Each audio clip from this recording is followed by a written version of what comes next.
Selamat pagi pemirsa, saya Budi Arti akan menemani Anda dengan beragam informasi terkini di antaranya. Dua wanita di Medan diamankan hendak selundupkan sabu ke RTP. Jambret HP di kota Padang Sidimpuan ditangkap. Sosialisasi bahan pencetakan akta dan kartu keluarga dari kertas HPS. Selain cuplikan berita tadi, kami juga akan menghadirkan beragam informasi lainnya.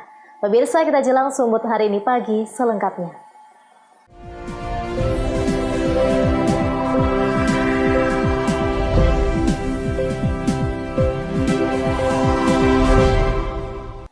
Kita ke informasi pertama, pemirsa. Dua wanita diamankan polisi saat akan mengantarkan pesanan sabu kepada suami yang ditahan di rumah tahanan Polrestabes Medan.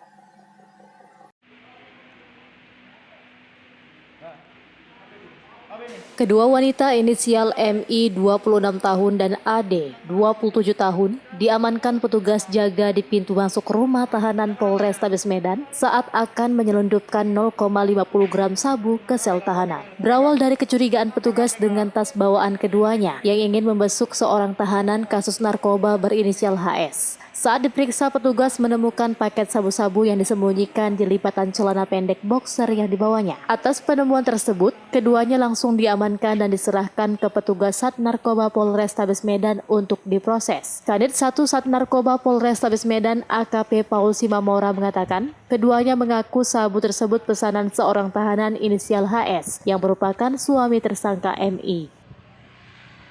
Saat akan membesuk salah satu tahanan atas nama Helmi yang merupakan suami dari tersangka yang diamankan, ketika akan memasukkan barang-barang berupa makanan dan pakaian digeledah oleh petugas jaga, kemudian ditemukan satu plastik klip berisikan sabu di dalam celana boxer dengan berat 0,50 gram.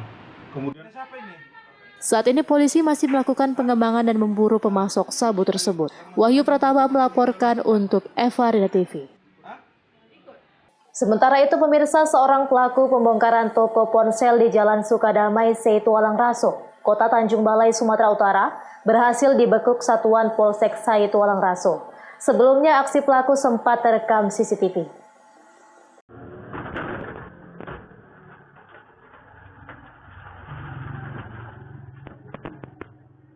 Beginilah aksi pelaku FJ 21 tahun saat membongkar toko ponsel dengan menggunakan obeng. Pelaku berhasil masuk setelah mencungkil pintu depan ponsel, kemudian dengan leluasa menguras seluruh barang dari dalam toko. Aksi ini diketahui oleh pemilik keesokan harinya. Mengetahui tokonya dibongkar, pelaku kemudian melaporkan peristiwa tersebut kepada pihak kepolisian. Berbekal rekaman kamera CCTV, polisi berhasil menangkap pelaku 2 jam setelah laporan korban. Dari tangan pelaku, Satuan Polsek Seitualang Raso berhasil mengamankan uang tunai Rp700.000, puluhan voucher pulsa dan handphone. Lapor ke Polsek bahwa rumahnya sekitar jam 4 pagi, rumah ponsel, jual ponsel, dibongkar orang yang belum dikenal. Sehingga atas laporan tersebut, saya memerintahkan Kanit saya yaitu Silaban untuk melakukan penyelidikan. Ditemui di rumahnya dan oleh pengakuan tersangka setelah dilakukan interogasi mengakui bahwa dia pelaku yang melakukan pencurian di ponsel milik korban. Atas perbuatannya, kini pemuda tersebut dijerat dengan pasal 363 tentang pencurian dengan ancaman hukuman 5 tahun penjara. Wanda Pratama melaporkan untuk Evarina TV. Informasi berikutnya, pemirsa, 2 pelaku begal yang menusuk korbannya di bagian leher hingga sekarang diringkus personil unit reskrim Polsektor Gamba Polres Labuan Batu. Kedua pelaku dihadiahi timah panas di bagian betis karena melawan saat hendak ditangkap. Satuan Unit Reskrim Polsektor Gamba berhasil meringkus 2 tersangka AS dan DO yang merupakan pelaku pencurian dengan kekerasan atau begal yang tergolong sadis dan menyebabkan korban Eka, seorang pelajar, mengalami luka tusukan di bagian leher hingga sekarat. Peristiwa bermula saat korban melintas dengan mengendarai sepeda motor, kemudian kedua pelaku memaksa korban memberikan sejumlah uang dan meminta korban mengantarkan mereka ke suatu tempat. Namun di tengah perjalanan di Jalin Sum seputaran kantor Satlantas Lama Cikampek Turgamba, Labuan Batu Selatan, korban ditusuk di bagian leher dengan gunting dan menyeret korban ke tempat sepi, kemudian melarikan sepeda motor dan handphone milik korban. Kapolres Labuhan Batu AKBP Denny Kurniawan menyebutkan, mendapati informasi tersebut, pihaknya langsung melakukan olah TKP dan meringkus kedua tersangka. Kedua pelaku kemudian dihadiahi timah panas karena mencoba melawan petugas. Jadi ini pelakunya atas nama Andreas Simangunsong. Ya, jadi pelakunya ada dua. Ya. Yang ini Andreas Simangunsong yang umur 19 tahun. Dengan satu lagi Deo Rahmaziansah 20 tahun. Si Deo saat ini masih dirawat di rumah sakit. Ya. Karena kita harus mengeluarkan peluru dari kakinya, ya, setelah kita berikan tindakan tegas terukur pada saat mereka melawan tugas di lapangan. Peristiwa ini terjadi tanggal 15 Januari 2021, ya, sekira pukul 10, di mana korban ya, sedang lewat di jalan tersebut. Korban atas nama Egy, umur 16 tahun, ya, pelajar, ya, kemudian dihentikan. Ya, kemudian ingin dirampas sepeda motornya. Ya. Korban ditikam di bagian. Ucok Sitorus melaporkan untuk Eva Arena TV. Seputar ini masih akan kembali sesaat lagi, tetaplah bersama kami.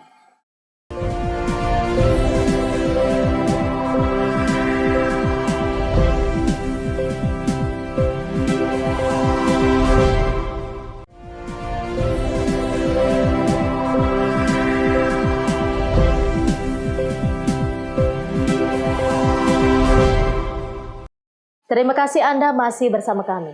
Pemirsa, petugas Satuan Reserse Kriminal berhasil menangkap dua tersangka jambret telepon seluler yang sering beraksi di kota Padang Sidimpuan.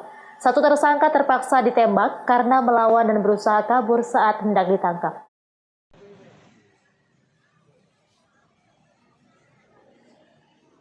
Inilah tersangka Jos alias RS 20 tahun saat dibawa petugas ke Rumah Sakit Umum Padang Sidempuan untuk mendapat pertolongan bekas tembakan di kakinya. Warga Jalan Pangulu Mara Alam Kota Padang Sidempuan ini terpaksa ditembak petugas karena melawan dan berusaha kabur saat akan ditangkap. Tersangka bersama rekannya IMB 25 tahun, warga Jalan Sultan Soripada Mulia juga ditangkap petugas karena sering menjambret telepon seluler di seputaran kota Padang Sidempuan. Ibu rumah tangga atau perempuan yang sedang berbelanja kerap menjadi korban pelaku. Kedua tersangka ini tak segan-segan untuk melukai korbannya saat beraksi. Dari tangan tersangka, petugas juga mengamankan berbagai barang bukti seperti telepon seluler serta sepeda motor yang digunakan untuk beraksi. Kapolres Padang Sidempuan AKBP Juliani menyampaikan, dalam catatan kepolisian, kedua tersangka ini sempat melukai anggota kepolisian beberapa waktu lalu saat berusaha menangkap kedua tersangka. Jalan Raja Inal Siregar. Jadi tersangka pada saat itu dua orang melakukan perampasan satu buah handphone kepada seorang korban wanita, yaitu atas nama MI yang inisial, dan pada saat dilakukan perampasan korban terjatuh. Dan seketika itu juga datang personil Polres Padang Sidempuan yang sedang melintas.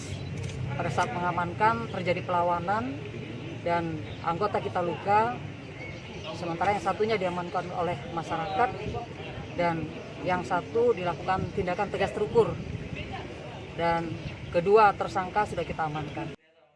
Guna mempertanggungjawabkan perbuatannya, kedua tersangka dijerat dengan pasal 365 KUH pidana dengan ancaman hukuman paling lama 15 tahun penjara. Ajan Sinaga melaporkan untuk Eva Arena TV. Sementara itu, pemirsa, sebanyak 6 tersangka spesialis pembobol rumah antar provinsi diringkus Polres Karo.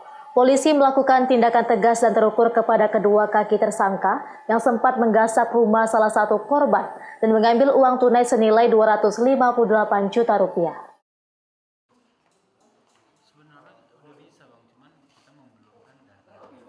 Satreskrim Polres Karo berhasil mengamankan 6 tersangka spesialis pembobol rumah antar provinsi dalam waktu kurang dari 5 jam. Penangkapan bermula dari laporan masyarakat terkait pembobolan rumah di wilayah Tiga Panah. Dalam pembobolan rumah tersebut, tersangka mengambil uang tunai 258 juta rupiah dan cincin emas seberat 7 mayam dari kamar korban. Dari laporan ini, polisi melakukan pengejaran dan mendapatkan hasil 6 tersangka beserta barang bukti 161 juta rupiah serta cincin emas dapat diselamatkan.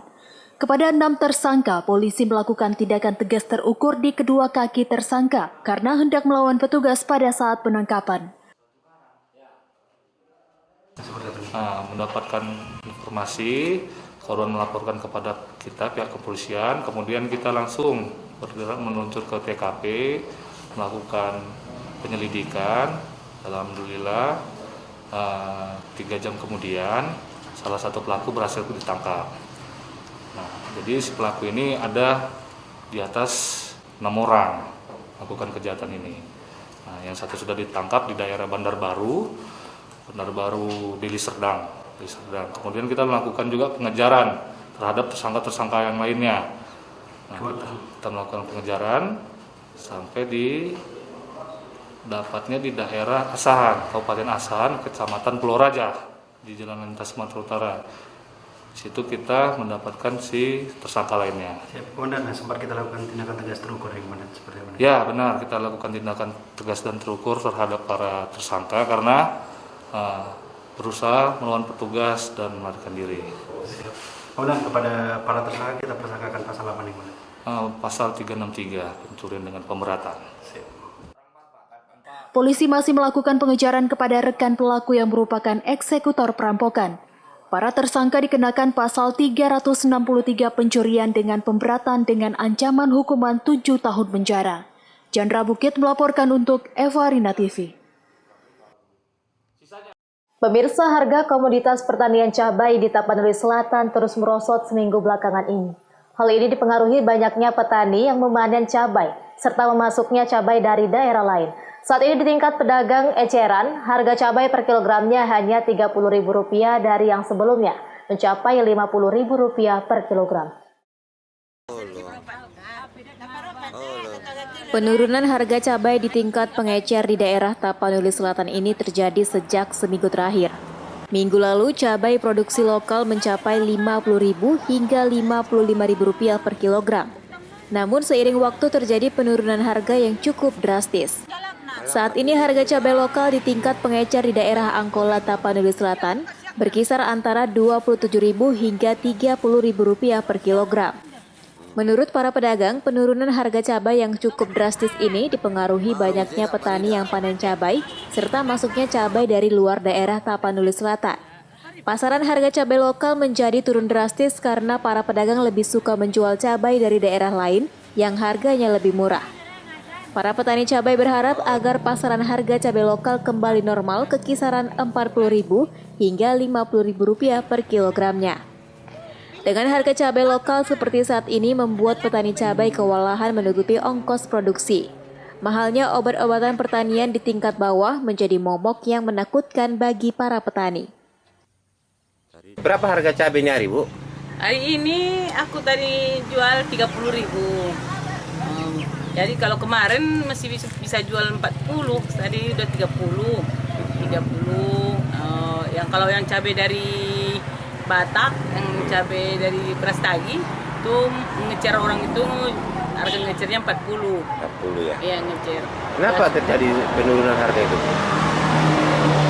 Mungkin karena banyak cabai yang masuk, yang lagi panen dari kampung-kampung banyak gitu kan. Mungkin juga banyak masuk cabai dari luar. Azan Sinaga melaporkan untuk Evarina TV. Seputar ini masih akan kembali sesaat lagi, tetaplah bersama kami.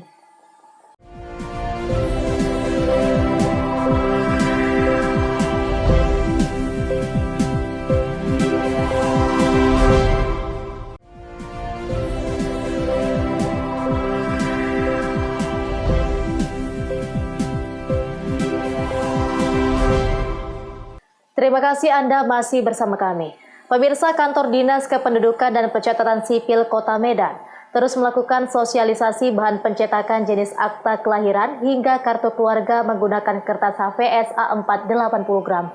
Sosialisasi berdasarkan Peraturan Menteri Dalam Negeri Nomor 109 Tahun 2019 tentang formulir dan buku yang digunakan dalam administrasi kependudukan.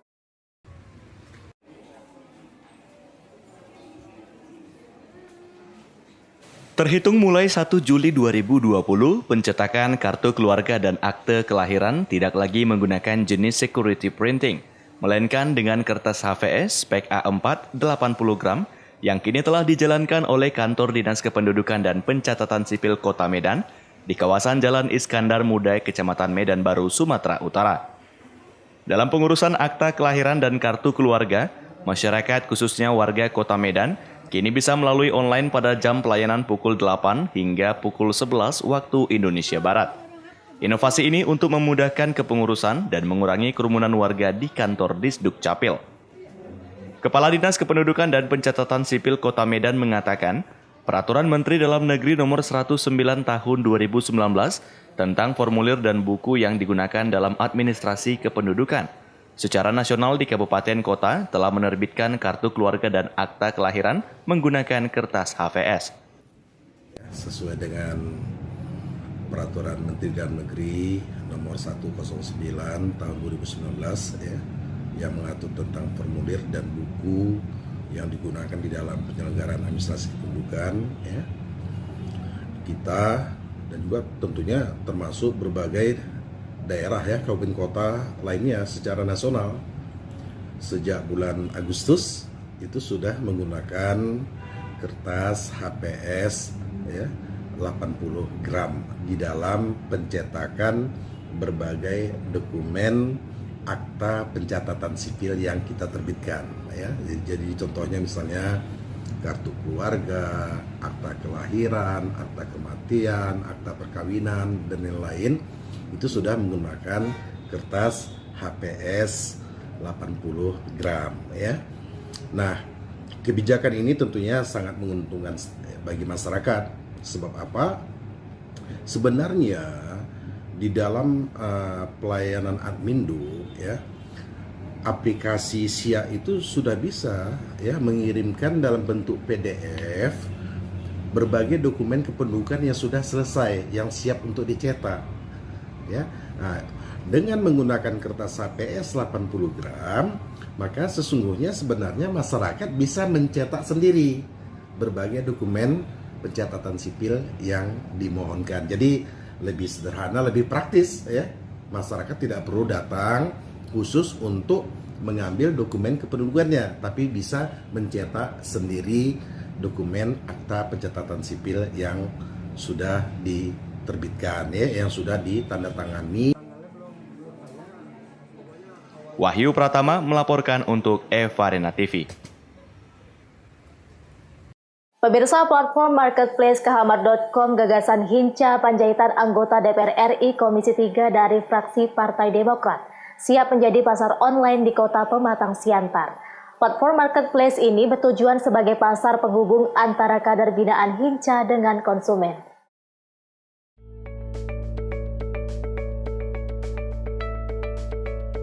Anggota DPR RI Komisi 3 Hinca Panjaitan pada 23 Januari resmi meluncurkan platform marketplace Kahamar.com di Pasar Horas Pematang Siantar. Platform marketplace ini digagas oleh Hinca Panjaitan sejak tahun 2020 lalu, bertujuan sebagai pasar penghubung antara kader binaan Kedan Hinca dengan konsumen. Tahun lalu, Kedan Hinca telah melakukan pelatihan kepada para ibu untuk menjahit dan membuat kerajinan tangan, dengan harapan Pasar Horas dapat menjadi etalase penjual untuk menampilkan hasilnya, termasuk di kahamar.com, sehingga dapat dinikmati secara fisik maupun online, karena di platform marketplace ini semua kebutuhan konsumen dapat disediakan. Kota Pematang Siantar menjadi salah satu kota pertama peluncuran kahamar.com karena berada di lokasi yang sangat strategis dan memiliki pasar tradisional yang cukup besar putaran perekonomiannya. Platform marketplace ini rencananya akan didedikasikan secara terbuka untuk ketahanan pangan di Indonesia, khususnya para petani dan pelaku UMKM. teman-teman sekalian, Kahamat ini adalah sebuah gagasan untuk menjembatani kepentingan masyarakat bawah agar hasil jualannya cepat berjumpa kepada pembeli di tempat lain. Jarak yang jauh, waktu yang panjang menjadi singkat dan pendek ketika bertemu di Kahamat. Mart itu artinya market, pasar dalam bahasa Siantar pajak. Lebih terkenal di Siantar ini disebut orang pajak daripada orang pasar. Nah, ini menjadi pajak atau tempat perjumpaan semua orang yang menjual dan yang membeli. KH ini menjadi sesuatu untuk kita jembatani kepada siapa saja. Seperti layaknya di pajak Siantar ini, pajak Horas ini, ada jembatannya. Saya kira masa pandemi virus Corona 19 ini yang sudah menggejala di seluruh dunia, termasuk di Indonesia, termasuk di Siantar, itu mengurangi seluruh produksi dan aktivitas masyarakat. Maka sambil menjaga jarak, sambil menggunakan masker, sambil mencuci tangannya, kita harus persiapkan bahwa hasil-hasil bumi itu ada. Karena semua orang harus makan. Karena Indonesia butuh ketahanan pangan. Karena itu kahamat.com ini kita dedikasikan untuk ketahanan pangan di Indonesia, khususnya para petani, usaha-usaha kecil, menengah, dan mikro. Dosis Simarmata melaporkan untuk Evarina TV. Pemirsa, demikianlah rangkaian informasi dalam Sumut hari ini pagi. Saya Budi Arti mewakili kerabat kerja yang bertugas pamit undur diri. Terima kasih dan sampai jumpa.